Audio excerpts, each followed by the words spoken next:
Ini adalah rahasia tengah malam. Beranikah kau mendengarnya?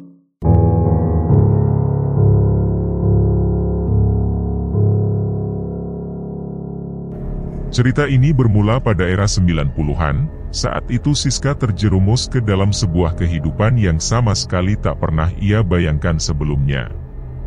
Sebuah alasan besar yang tak ingin ia ceritakan membuatnya berakhir sebagai seorang pekerja seks komersial di Surabaya. Jiwanya terpukul hebat, terutama karena ia baru saja mengalami peristiwa besar yang mengguncang hidupnya.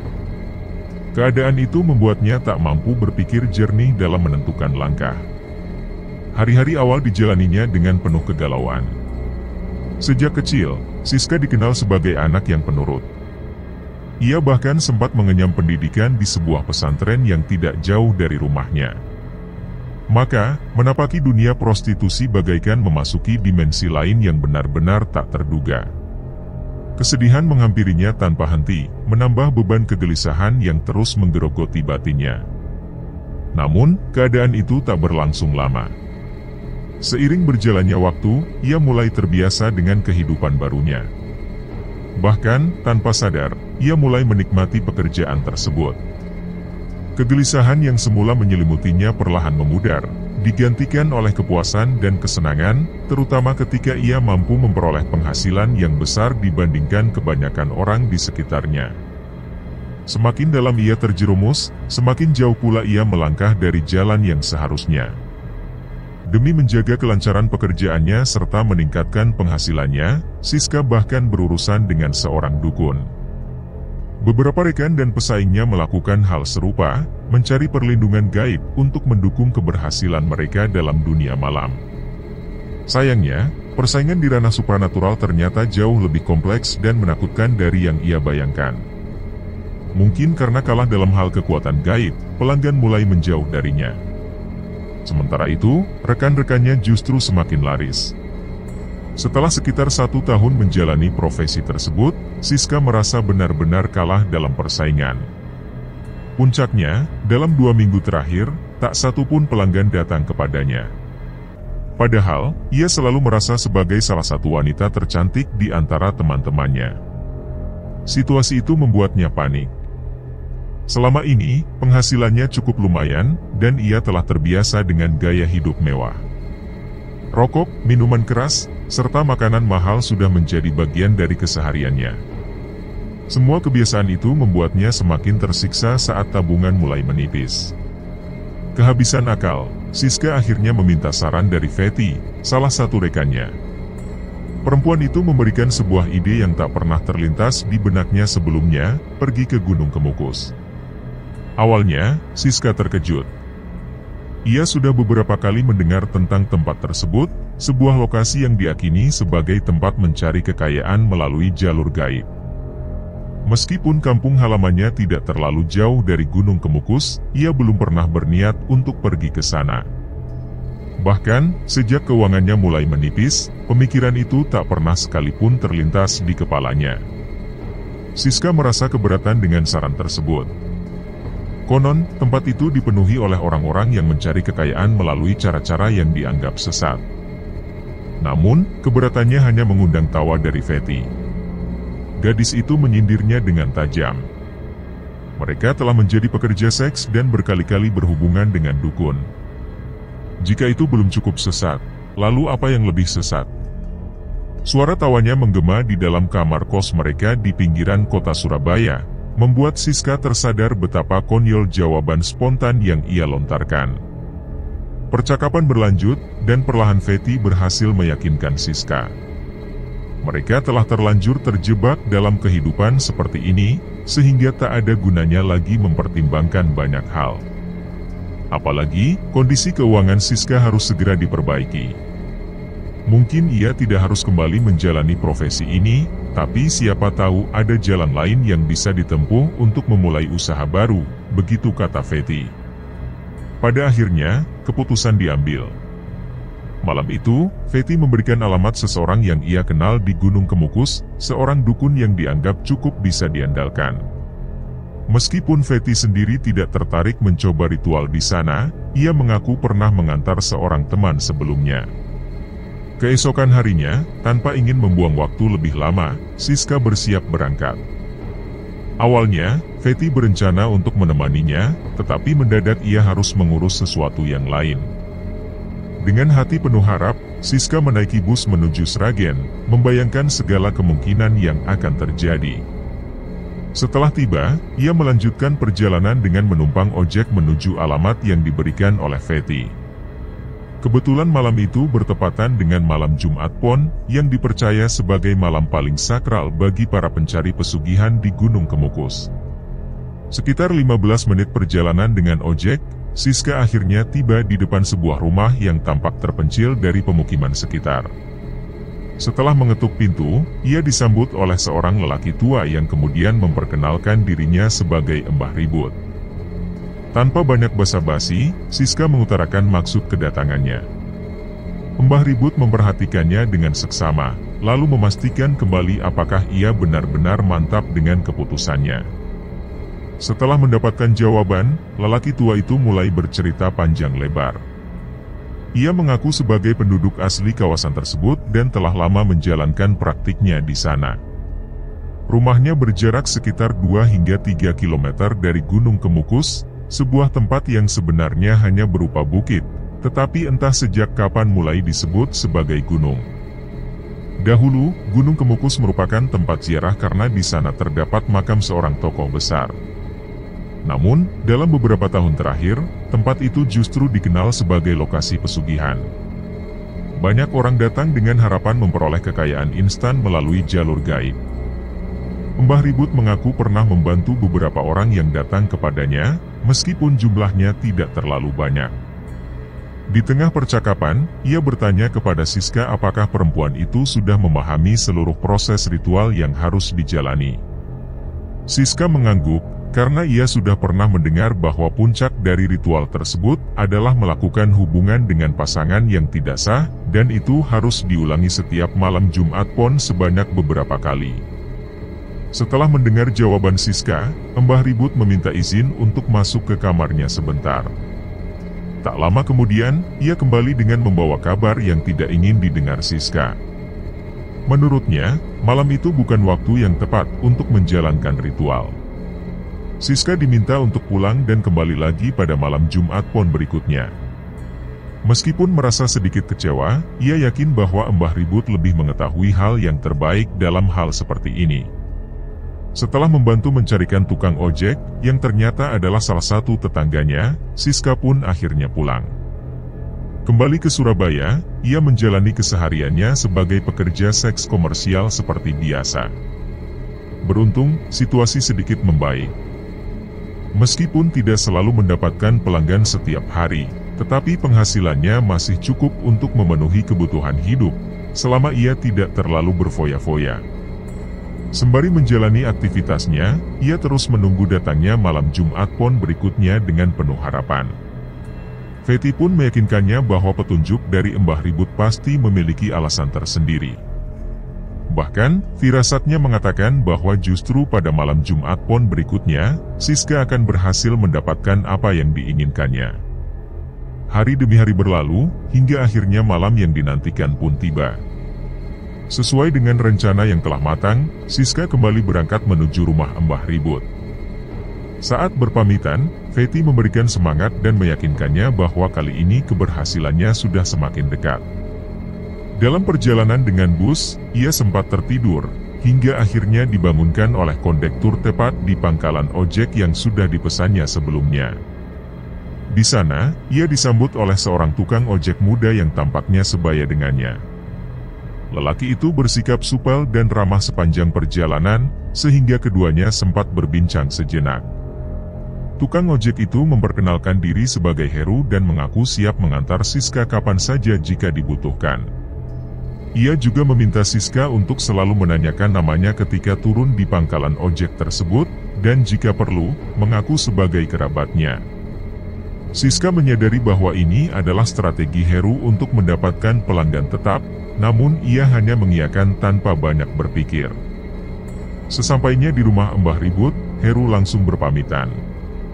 Siska kemudian dipersilakan masuk dan mendapati seorang laki-laki lain yang sudah lebih dulu duduk di ruang tamu.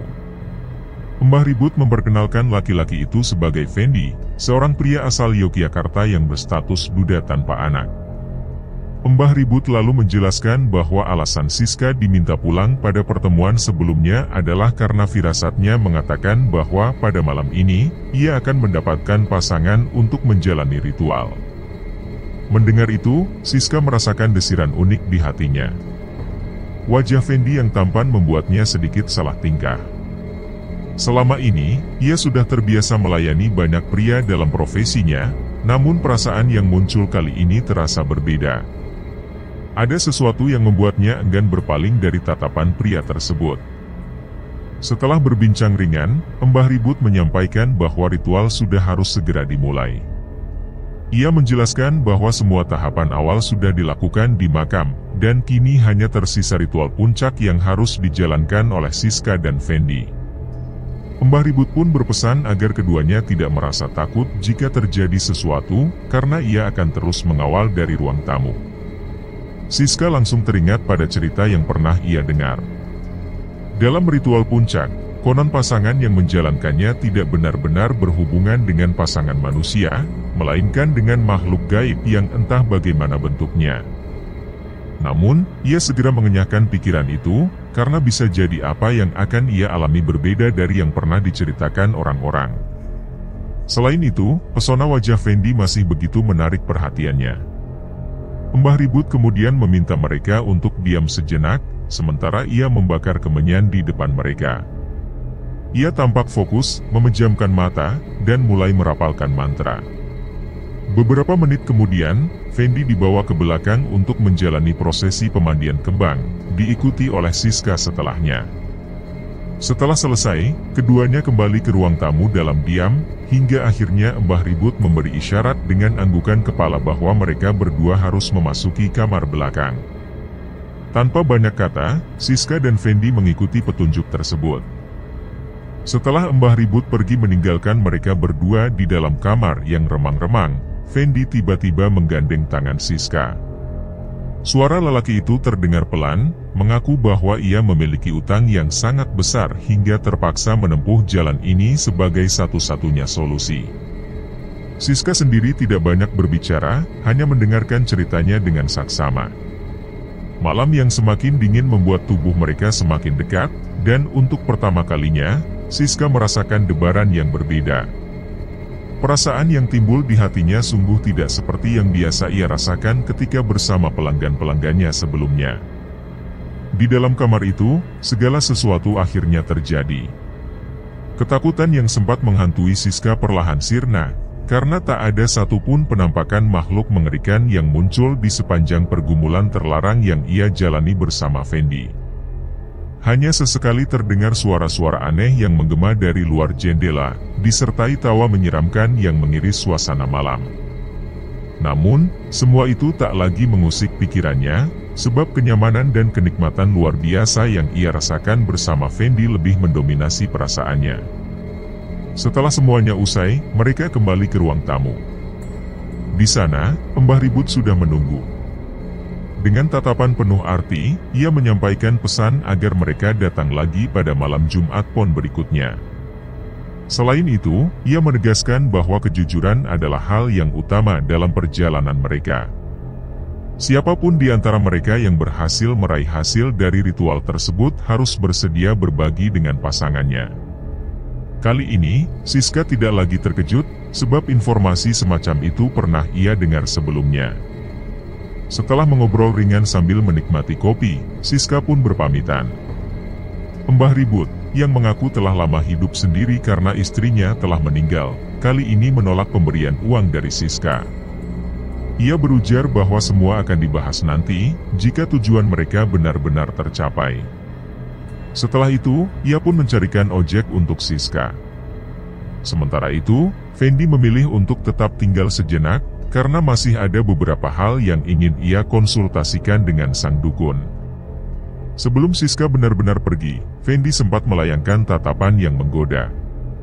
Siska hanya membalas dengan senyum samar, sembari mengingat kembali kehangatan yang baru saja mereka bagi di kamar tadi. Setibanya di Surabaya, di kamar kosnya yang sederhana, berbagai pikiran memenuhi benaknya. Salah satu yang paling mendominasi adalah tentang Fendi. Ada perasaan yang sulit ia jelaskan, seakan ada sesuatu yang berbeda dalam dirinya. Selama ini, ia telah terbiasa melayani banyak lelaki dalam profesinya, tetapi dengan Fendi, ada sesuatu yang lain, sesuatu yang membuat hatinya lebih berdebar. Apakah ini yang disebut cinta? Ia sendiri tidak tahu pasti. Keesokan paginya, Siska terbangun dengan harapan baru. Ada perasaan jenuh yang mulai merayapi batinnya. Mungkin ini karena pengaruh perasaan terhadap Fendi, atau mungkin karena ia benar-benar mulai lelah dengan kehidupannya yang sekarang. Di tengah kebingungannya, sebuah ide muncul dalam benaknya.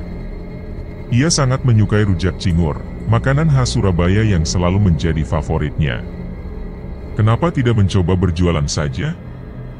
Bukankah itu bisa menjadi jalan baru dalam hidupnya? Semakin lama dipikirkan, niat itu semakin kuat. Malam harinya, ia memutuskan untuk tidak pergi bekerja di tempat Germo yang selama ini menjadi majikannya. Keesokan paginya, dengan tabungan yang tidak terlalu banyak, ia mulai mempersiapkan segalanya. Peralatan usaha, meja, dan kursi pun dipesan. Ada harapan besar dalam dirinya bahwa kali ini, ia bisa memulai sesuatu yang lebih baik. Hari pertama warung rujak cingurnya buka, sesuatu yang mengejutkan terjadi. Warung kecil di depan kosannya langsung ramai oleh pembeli. Tak disangka, usahanya mendapat sambutan baik. Pada hari pertama saja, ia berhasil mengantongi keuntungan bersih sebesar Rp20.000, jumlah yang cukup besar di zamannya. Hari demi hari berlalu, dan warungnya semakin dikenal oleh warga sekitar. Nama warung rujak cingur Mbak Siska mulai menjadi perbincangan. Ia merasa nyaman dengan pekerjaannya yang baru. Walaupun sesekali masih terdengar bisik-bisik tentang masa lalunya, ia memilih untuk tidak peduli. Yang penting baginya, ia sudah berhasil keluar dari lembah hitam yang selama ini membelenggu hidupnya. Seiring waktu, ia semakin menanti malam Jumat Pon berikutnya. Bayangan tentang Fendi sering muncul di pikirannya. Ada keinginan untuk kembali merasakan kebersamaan itu lagi, bahkan sempat terlintas sebuah harapan liar bahwa suatu hari nanti, mereka bisa menikah. Walaupun ia sadar bahwa sebagai perempuan, ia tidak pantas mengutarakan perasaan semacam itu terlebih dahulu, namun di dalam hati kecilnya, harapan itu tetap ada. Fendi pernah mengatakan bahwa dirinya adalah seorang duda, dan itu semakin menguatkan harapannya. Akhirnya, hari yang dinanti pun tiba. Malam ini adalah malam Jumat Pon, malam di mana ia harus kembali ke rumah Mbah Ribut. Kenangan tentang perjalanannya terakhir kali masih segar dalam ingatannya, termasuk obrolan singkat dengan Heru, tukang ojek ramah yang terakhir kali mengantarnya ke sana. Dengan semangat yang membuncah, ia pun berangkat. Sepanjang perjalanan, ia tak bisa tidur di dalam bus. Selain karena semalam ia sudah cukup beristirahat, pikirannya terus dipenuhi bayangan tentang Fendi. Sesampainya di pangkalan ojek, ia mencari Heru seperti yang telah direncanakan sebelumnya. Namun, seorang tukang ojek tua bernama Pak Sakur memberitahukan bahwa Heru sedang tidak ada. Karena tak ingin berlama-lama menunggu, terlebih gerimis mulai turun, ia pun meminta Pak Sakur untuk segera mengantarnya ke rumah Mbah Ribut. Hujan turun semakin deras, dan Pak Sakur ternyata tidak membawa jas hujan. Siska terpaksa meminta singgah di sebuah warung kopi kecil di pinggir jalan. Tak lama setelah memesan kopi, Pak Sakur pun bertanya kepadanya mengapa ia mencari Heru. Siska lalu mengaku sebagai teman Heru dan menceritakan bahwa bulan lalu ia diantar oleh Heru ke tempat tujuan. Pak Sakur kemudian mencecar Siska dengan banyak pertanyaan, terutama tentang ciri fisik Heru. Siska menjelaskan semuanya dengan rinci, mulai dari tubuhnya yang kecil, bekas luka di pergelangan tangan kiri, hingga tahi lalat besar di bawah bibirnya. Tiba-tiba, tatapan Pak Sakur berubah. Kemudian, ia menyampaikan sesuatu yang sangat mengejutkan. Heru memang seorang tukang ojek dengan ciri seperti itu dan kebetulan adalah tetangga Pak Sakur. Namun, Heru sudah meninggal sekitar 3 bulan yang lalu. Bahkan, tadi malam Pak Sakur baru saja menghadiri tahlilan malam ke-100 meninggalnya Heru. Siska sangat terkejut sekaligus mulai diliputi ketakutan. Berkali-kali ia menanyakan kebenaran berita itu, dan berkali-kali pula Pak Sakur menegaskan bahwa Heru telah meninggal 3 bulan yang lalu. Ketegangan semakin meningkat dalam benaknya. Jika Heru sudah meninggal, maka siapa yang mengantarnya bulan lalu? Apakah yang ia alami adalah sebuah mimpi? Namun, bukti nyata menunjukkan bahwa ia benar-benar sampai di rumah Mbah Ribut dan menjalani ritual bersama Fendi di sana. Setelah menikmati kopi dan melihat Pak Sakur menghabiskan 2 batang rokok, hujan pun mulai mereda. Mereka kemudian melanjutkan perjalanan. Sesampainya di rumah Mbah Ribut, Siska langsung disambut oleh pemilik rumah tersebut. Setelah membayar ojek, Pak Sakur pun langsung pergi. Setelah berbasa-basi, Siska menanyakan keberadaan Fendi karena tak melihat siapapun di dalam rumah selain Mbah Ribut. Kali ini, ekspresi terkejut tampak jelas di wajah Mbah Ribut. Ia tampak kebingungan dan menanyakan siapa sebenarnya Fendi yang dimaksud.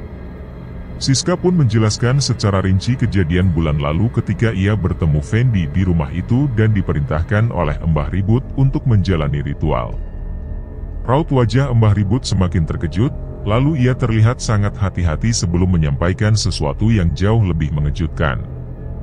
Malam Jumat Pon bulan lalu, ia tidak berada di rumah karena sedang menghadiri acara di Yogyakarta.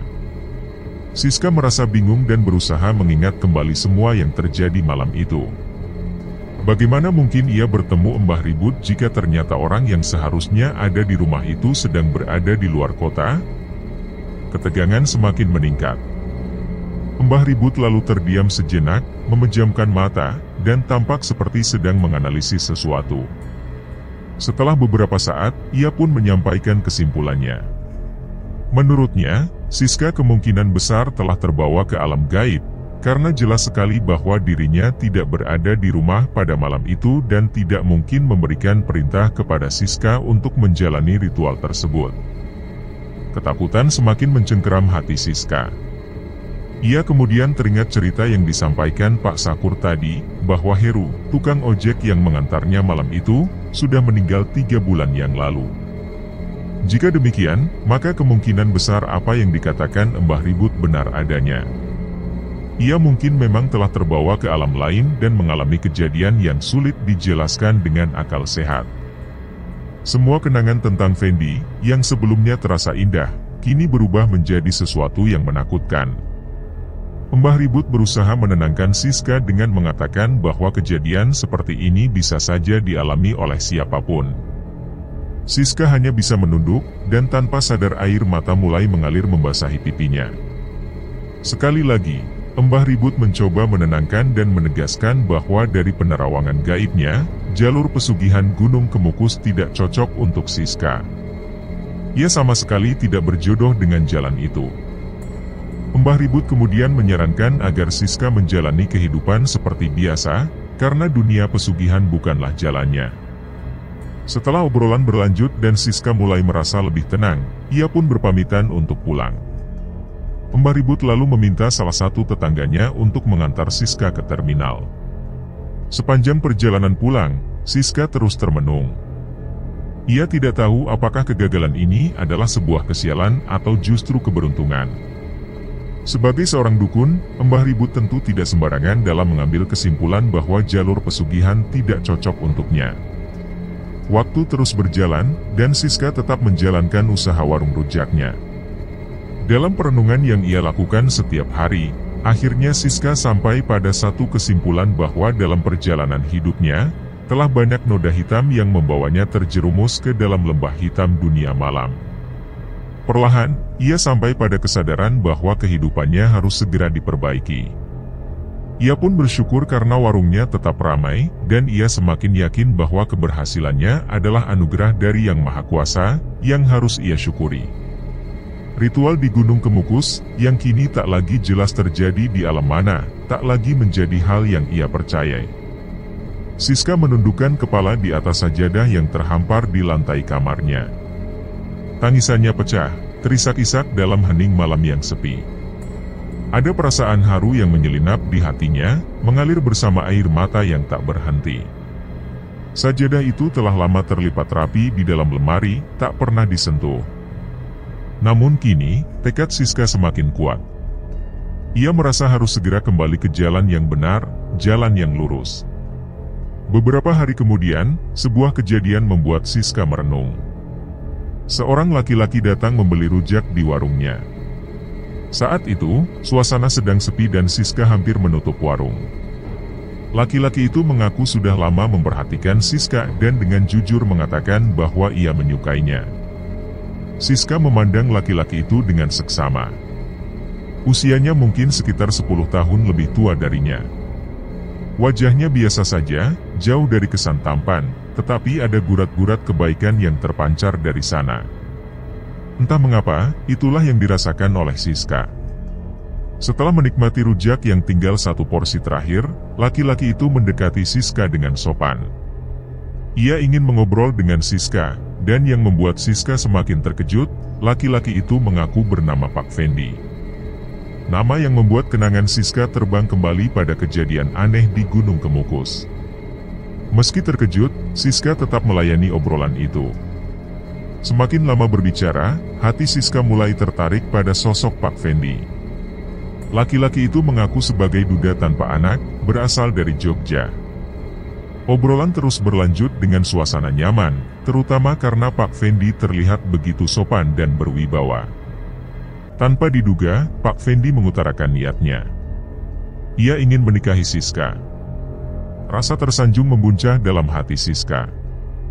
Meskipun Pak Fendi tidak terlihat sebagai pria tampan, dan penampilannya pun biasa saja, tawaran ini terlalu berharga untuk dilewatkan. Terlebih lagi, mengingat masa lalu Siska yang kelam dan berlumpur dosa. Siska hanya bisa tersenyum malu, merasa tersipu, tetapi demi menjaga harga dirinya, ia meminta waktu untuk berpikir. Pak Fendi setuju dan berjanji akan kembali seminggu lagi. Ia memang rutin setiap minggu datang ke Surabaya, menginap di sebuah penginapan kecil yang tak jauh dari sana. Malam harinya, Siska kembali menangis di atas sajadahnya. Rasanya seperti mendapat kemuliaan luar biasa. Seorang laki-laki yang sopan memintanya untuk menjadi istri. Rasa syukur yang begitu dalam membuncah di hatinya. Keesokan harinya, Siska pulang ke kampung halamannya, sebuah kabupaten di ujung barat Jawa Timur. Ia bercerita pada ayah dan ibunya tentang warung rujaknya yang cukup ramai. Tentu saja, ia tidak menceritakan masa lalu kelamnya sebagai seorang PSK.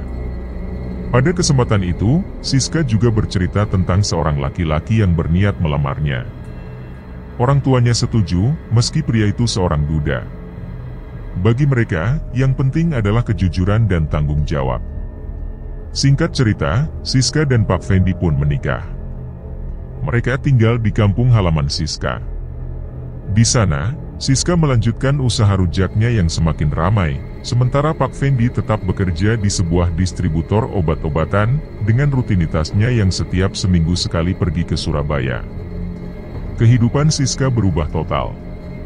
Kebahagiaan mulai dirasakan dalam setiap langkahnya.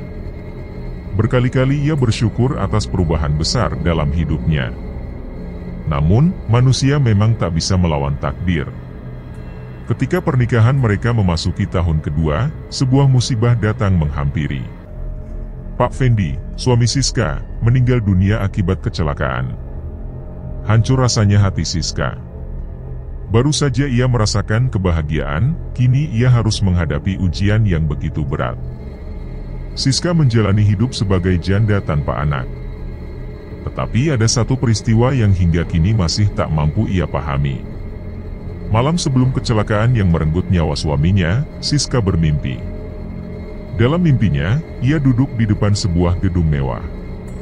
Lalu, datanglah sebuah mobil yang juga sangat mewah. Ketika mobil itu berhenti, 3 orang turun dari sana. Mereka adalah Heru, Fendi yang pernah ada dalam hidupnya, dan satu lagi, seorang yang dikenal sebagai Mbah Ribut. Ketiga orang itu hanya memandang Siska dengan tatapan datar, tanpa ekspresi, lalu masuk kembali ke dalam mobil dan pergi. Siska terbangun, merasa aneh dengan mimpinya. Ia baru benar-benar menyadari keanehan itu ketika mendengar kabar bahwa suaminya meninggal dunia akibat kecelakaan sore harinya. Sejak saat itu, Siska memutuskan untuk tidak menikah lagi. Meski banyak laki-laki yang mencoba mendekatinya, hatinya tertutup rapat. Rasanya, ia tak ingin mengkhianati cinta suami yang begitu dicintainya.